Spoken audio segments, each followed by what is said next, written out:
Welcome to SportsBeat KC, the sports podcast of the Kansas City Star and KCUR. I'm Blair Kerkhoff. It's Tuesday, January 6th, our first podcast of 2026. And who better to usher in the new year than Chiefs beat writer Pete Sweeney? Hello, Pete.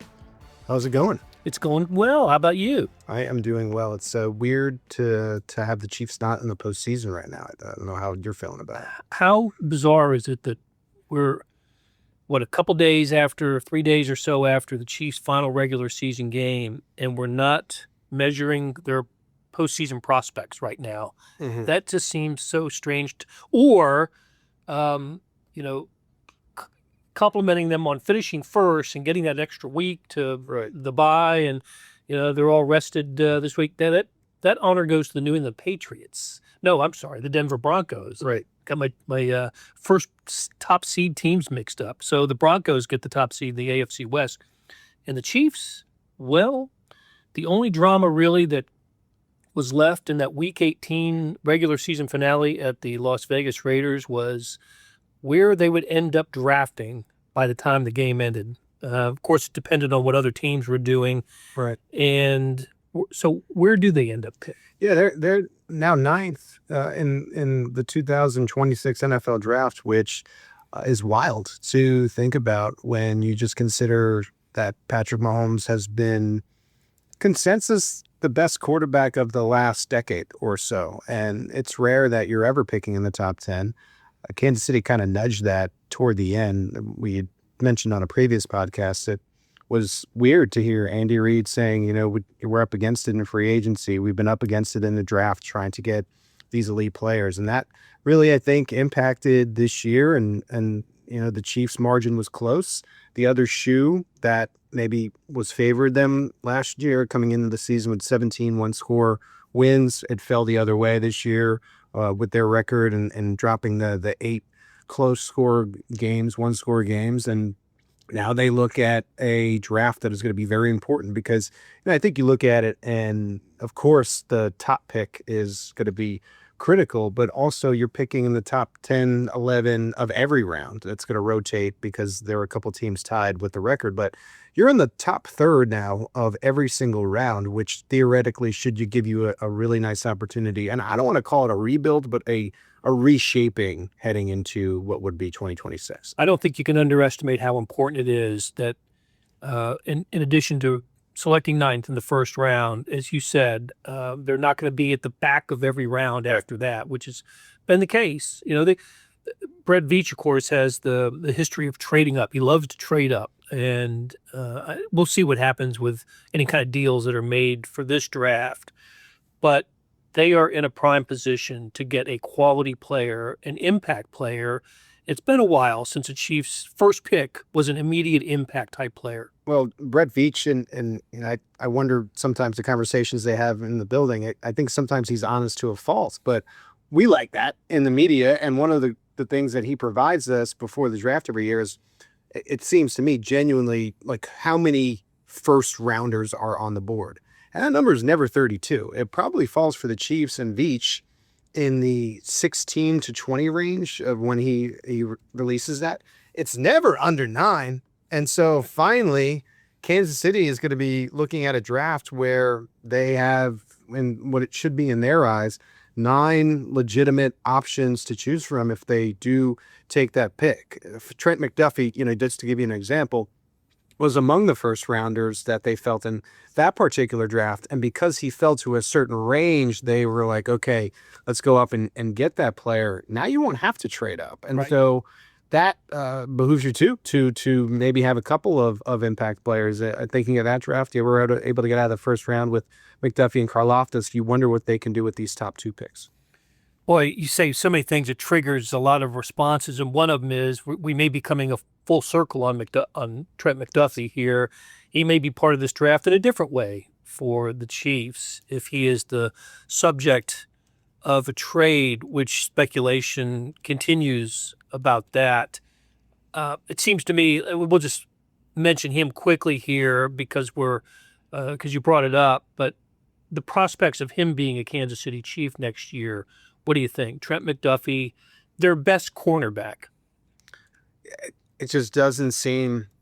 like they want to pay cornerbacks in this spot. I mean, they really haven't historically done it, especially of the upper echelon where you want to retain a guy. And you look at some of the market value projections for him on $28 million a year. Can you really do that with Patrick Mahomes' number and Chris Jones' number and everything else that you have to do? Signing your draft picks. Does Travis Kelce come back? You know, you were able to sign Trey Smith and George Karlaftis and Nick Bolton, but again, it puts you really up against it. And I think toward the end of the season, the Chiefs like what they saw in Jalen Watson, who's a UFA, by the way. We should say that, but will presumably be cheaper to retain than what would be McDuffie. And then you also, I thought, saw a really nice end of year for Noel Williams. Christian Fulton, it took forever, but he finally emerged as maybe a potential option if he can be healthy for next year. You could also go and draft a cornerback, which you've been good at. And not only on day one, but also in the mid rounds. And so especially the mid rounds. Right. So the writing to me is on the wall of like, you're going to have other options and you can't pay that price. And it's not to say the Chiefs don't love McDuffie. I think they do. It's just a move they're almost forced to make because of the cap situation. And of course, we'll have more time devoted toward the draft and what might happen as the weeks unfold. I wanted to, you mentioned a couple of names, Christian Fulton, Noel Williams, defensive backs, who I thought played pretty well in the last few weeks of the season. They've given the opportunity to play and took advantage of their increased snap counts. And I'm wondering if anybody else falls into that category for you. As dreadful as the end of this season was, losing the final 5 games to fall to 6-11, which, by the way, only 6 Chiefs teams in history have lost more than 11 games in a season, to end on such a sour note, to lose to 2 teams that finished 3-14, right, the Titans and the Raiders, and to score only 3 touchdowns in those 5 games. The indignities just pile up with this Chiefs season. Who stood out? Who played well down the stretch and maybe caught your eye a little bit?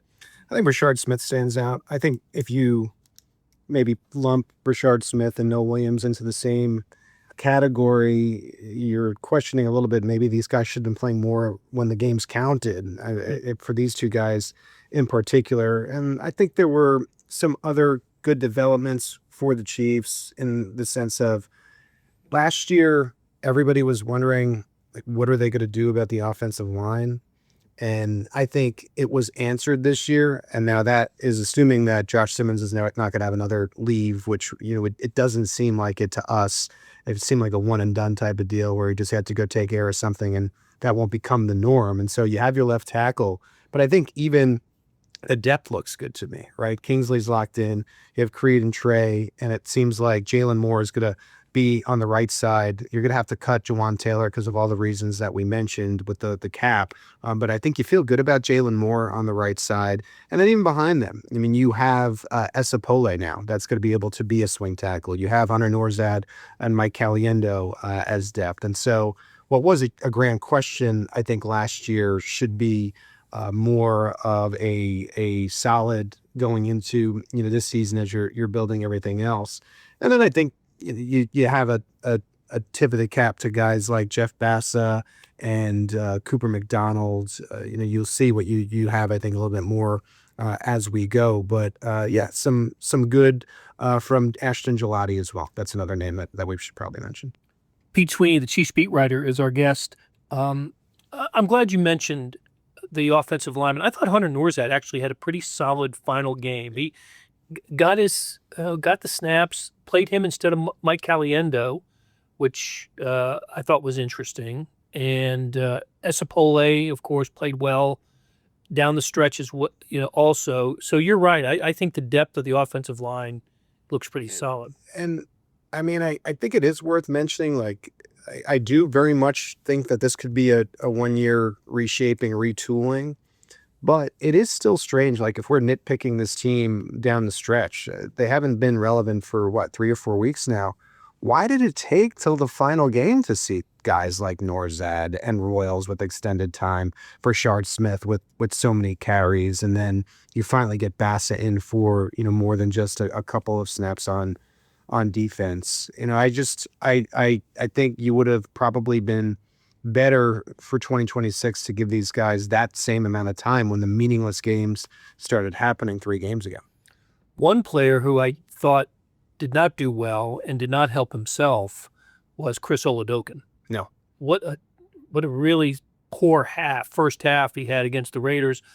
I don't know if the plan was to play him the entire game, right? But Shane Buechele played the second half and moved the Chiefs more efficiently than Chris Oladokun. I think Oladokun would have stayed in if he was playing well, and that's just my belief. I felt like he played to a point of it being untenable. Lost 2 fumbles, just can't have it. Awful. Shane Buechele gets a look, right, and he goes in, and this is an underlying storyline that I've kind of been asking toward the end of the season. These guys is like, you're going to need a quarterback for a lot of these spring and summer months, because we don't think that Patrick Mahomes is going to be able to run practices. I mean, that's just kind of what we're assuming based upon torn ACL, torn LCL, and so they were able to find that out, I think, from that bulk of games that, yes, they need to go outside the organization, be it Gardner Minshew if he can recover, or somebody else, likely some other veteran that you're going to feel good about. Not only running the practices that Patrick Mahomes is going to miss during the offseason, but having to potentially start, we're thinking, somewhere between weeks 1 and 4 if it comes to that. Okay, let's take a break here, and when we come back, Pete is going to tell us who the team's MVP was this year. Aren't you, Pete? That's right.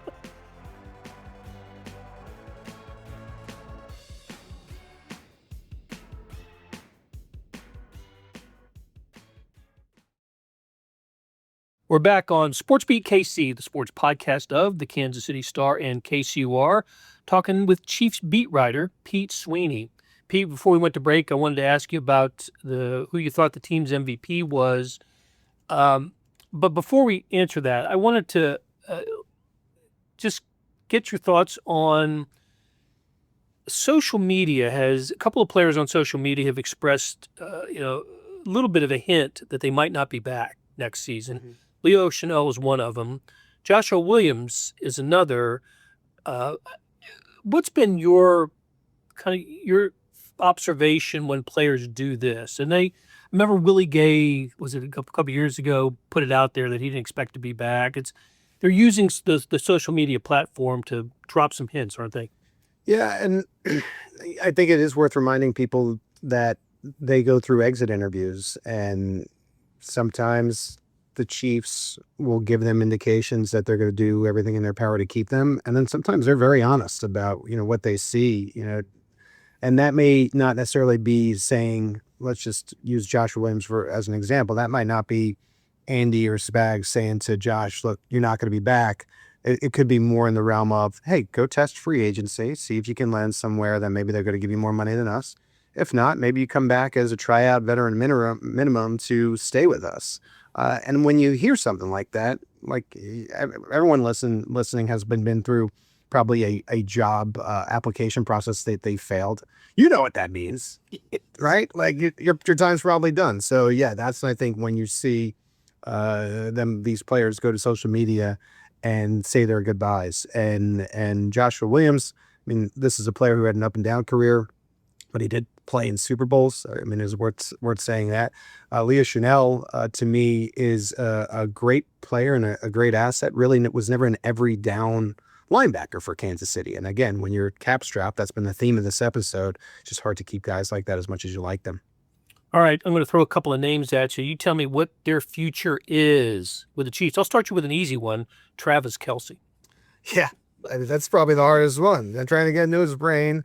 Sam McDowell asked him after the game, right, in the Raiders locker room about his thoughts on retirement, and Travis said it could be a quick decision or not. So the fact that we're 3 days later and he hasn't announced anything, I suspect he will maybe take his time to decide. Yeah, I think if you're looking for a true timetable, it's worth reminding folks that Jason Kelce told fans he was coming back twice in March These guys seem to follow each other, almost to a T. And so I think if he is coming back, it may take until then. He has no pressure to announce anything. And I think you do right by the Chiefs by doing that. That's when free agency begins and you can start to make moves.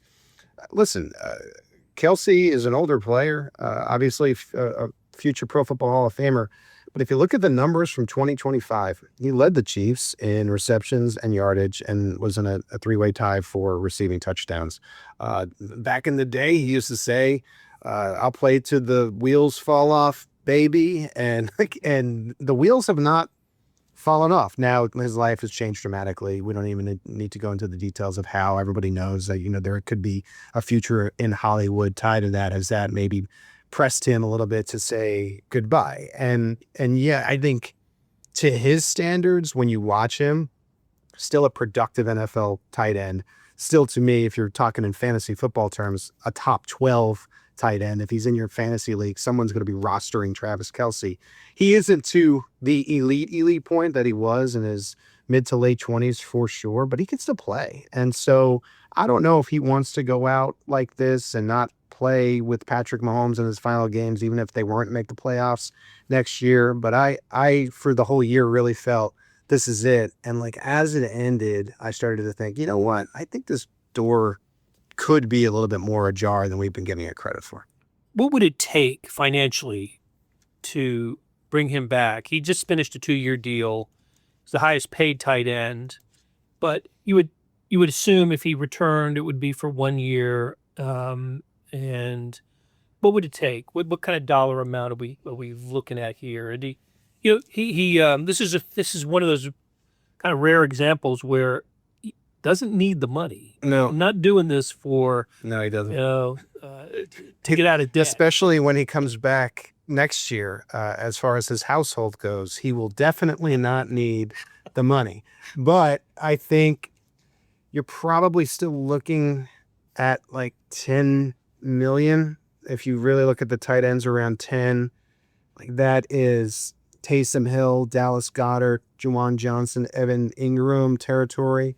And maybe it's 10 with some incentives that are pushed to next year. And you might be like, well, he would never take something like that. Yeah, he might. I mean, if he wants to just play one more year with this guy and just give this one more shot and believes in Brett Veach and Andy Reid and can continue to pile up the accolades, maybe he would do something like that. And as we said, I know we were joking about it, but what is money? He has unlimited money. I mean, he could really do this for free, and his life really wouldn't change that much. So maybe he will be willing to work with the Chiefs. What is Patrick Mahomes' offseason going to look like? Well, the word from Andy Reid from our media opportunity yesterday is that he's really started to attack this rehab process, and I think they're feeling good about the first 3 weeks of a 9-month process. So you're going to have to kind of continue to have these check marks as we follow these injuries of important players. There are always these check marks. We're hoping that he reaches this point by the quarter mark, the halfway mark, and so it's going to be a trickle out effect. No body is the same.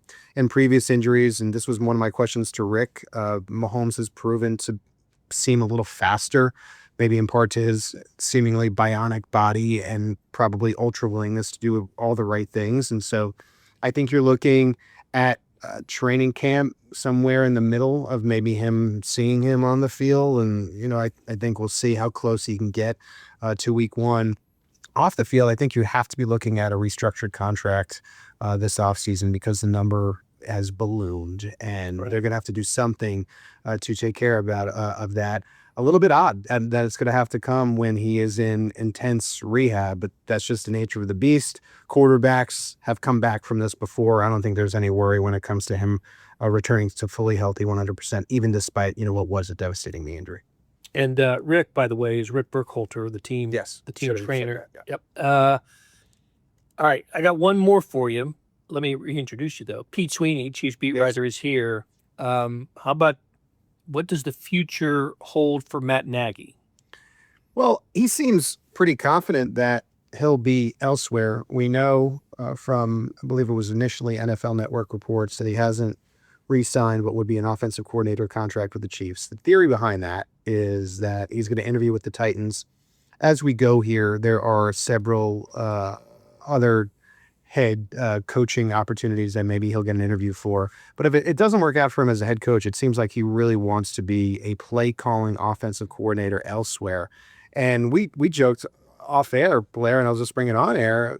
He feels very confident about that. He does. That's not, and kudos to him. I mean, maybe he knows more than us that he's going to be in a role that he wants. But at the same time, there's only so many play calling roles around the NFL. So I think it just remains to be seen.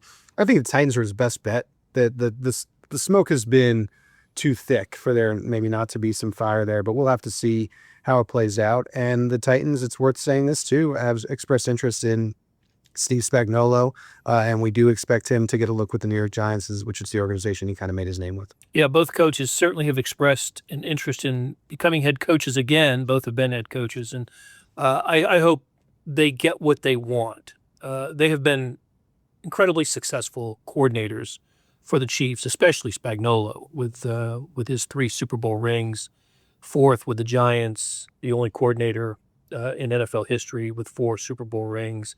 I think he's a Hall of Fame coach. We'll see if he becomes the first assistant to enter the Hall of Fame. It seems that way to me. Like, even if he doesn't have another opportunity as a head coach, I mean, to me, he's finally cracked. Like, this is what a coordinator who should make the Hall of Fame looks like. Do you want an MVP, Blair? Yes, we've put it off long enough. I wish we had a drum roll. I know. This is what everyone's been waiting for. Maybe we can get the production team to insert the drum roll. Okay, we'll see. Well, how about give me a short list of considerations and then give me your winner. Well, I think the obvious is Patrick Mahomes, and yeah, I mean, this wasn't a worst statistical year of his career. Yeah, this wasn't a banner year for him. But I think you really saw just how valuable he is when he wasn't on the field. Yes. I think our Sam McDowell is going to be writing something about that in the days to come. But to me, he stands out. And then just in a year where it felt like everybody was underwhelming, I think Kelce did step up. I mean, you really got to give it to Chris Jones when some of that sacks stuff was padded. There were too many glaring errors for Chris Jones. I think so too. Brian Cook maybe stands out, but again, it maybe most under the banner of most improved. Most improved. You know, I think if you had to give it to somebody, it's probably Creed Humphrey. I think Creed's going to end up as the highest graded chief on the top 100 list. Right. That comes out next summer. And so you hear me saying the highest, it's probably Creed Humphrey. That's the type of year I think that it was for Kansas City. So reluctantly and eager to see who's the 2026 MVP, I think it has to be Creed, just based upon how the year has gone. He's the only real reliable player consistently on the season for Kansas City.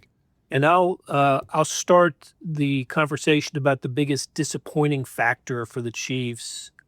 I went into this season thinking once Rashee Rice got off the suspension list that the wide receiver group would be the strongest that Patrick Mahomes has worked with. And for whatever reason, and there were many, that group just never came together in the way that we thought it would.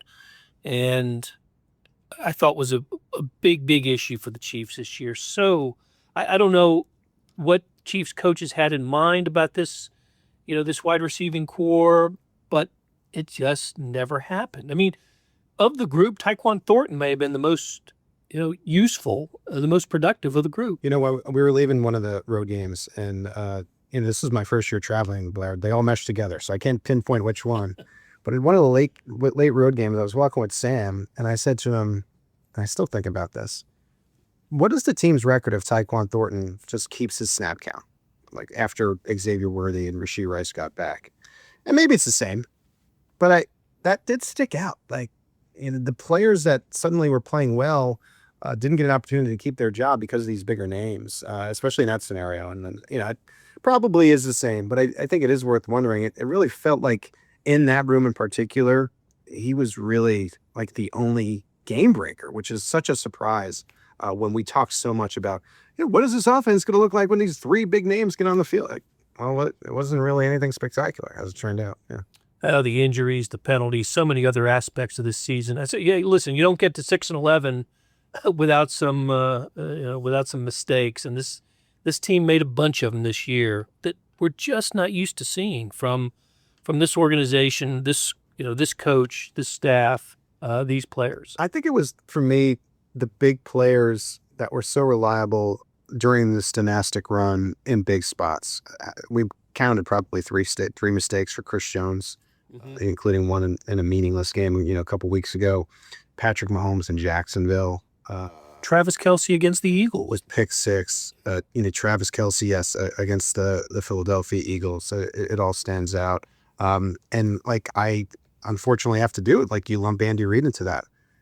Insane decision against Houston. The 4th and 1 that gave the season away, seemingly. And that's, to me, the biggest disappointment. These were the four pillars. You had Andy Reid, Patrick Mahomes, Chris Jones, Travis Kelce, all with their hands to an extent on what went wrong in 2025. Yep. Tough year for the Chiefs, but great year with you, Pete Sweeney, covering the Chiefs for the first time for the Star. Great job. Really appreciate it, and appreciate your time on these podcasts as well. We've got a lot to talk about as the weeks unfold with offseason moves, free agency. Man, mock drafts are going to be more popular around here than ever before. And then we'll get offseason training activities. And so a lot of Chiefs coverage still to come. Thanks, Pete. Yep. Here's what's on my radar in Kansas City sports this week. Sporting KC has a new coach. Raphael Wicki takes over, and he's coached in the MLS before for the Chicago Fire. More recently, he's coached in his native Switzerland and has been the coach for the USA Under-17 boys team. He inherits a Sporting KC team that won only 15 of 68 games over the past 2 seasons. Well, that'll do it for this week. Thanks to our SportsBeat KC staff of Gabriella, Lacey, Suzanne, Hogan, Irvin, Zhang, and Monty Davis, and to our editors, Jeff Rosen and Scott Chasen. We'll be back soon with another SportsBeat KC, where we talk sports in Kansas City.